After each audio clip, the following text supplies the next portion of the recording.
It's hard to believe that the show that launched the 90-Day universe has been on TV screens for almost a decade and celebrates with 90 Day Fiancé Season 10.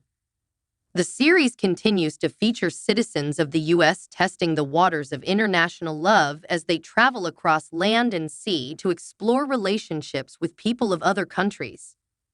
In this latest installment of the franchise, longtime fans will notice two familiar faces as Gino and Jasmine continue to showcase their roller coaster romance shortly after their stint on 90 Day Fiancé, before the 90 Day Season 6.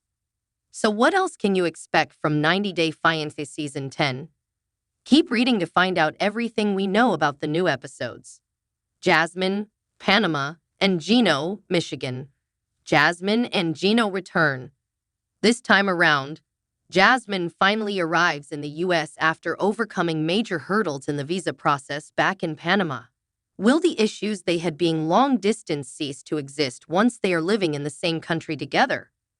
Will they live happily ever after and make it down the aisle in their 90-day time frame? Sophie, United Kingdom, and Robert, California. When Rob and Sophie first met on social media, the attraction was immediate.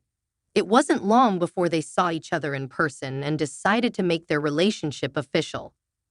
Rob comes from a humble background, while Sophie has enjoyed the finer things in life. When she comes to the U.S. on the K-1 visa to be with Rob, things don't exactly go as planned when Sophie sees that the conditions she's going to be living in with Rob are far from the idyllic Los Angeles life she imagined for herself. Manuel, Ecuador, and Ashley, New York. There was no swiping or sliding into DMs for this couple. Back in 2010, Ashley traveled to Ecuador to study marine biology in college and met Manuel at a New Year's Eve party. Attraction between Ashley and Manuel was immediately apparent after they met, and they ended up getting engaged despite their language barrier. Once Ashley's schooling ended and it was time for her to head back to the U.S., the couple broke up. A decade later, life brought the two back together, and they got engaged again. Are they finally ready to build a life together? Nick, Australia, and Devin, Arkansas.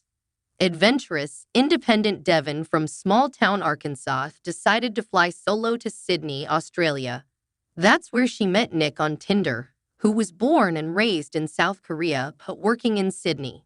They spent 3 magical weeks together in Sydney before Devin returned home and realized she did not want to live without Nick.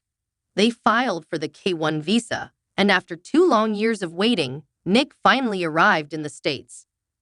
Nick finds that it's not so easy to overcome cultural differences in small-town America and deal with Devin's large but opinionated family.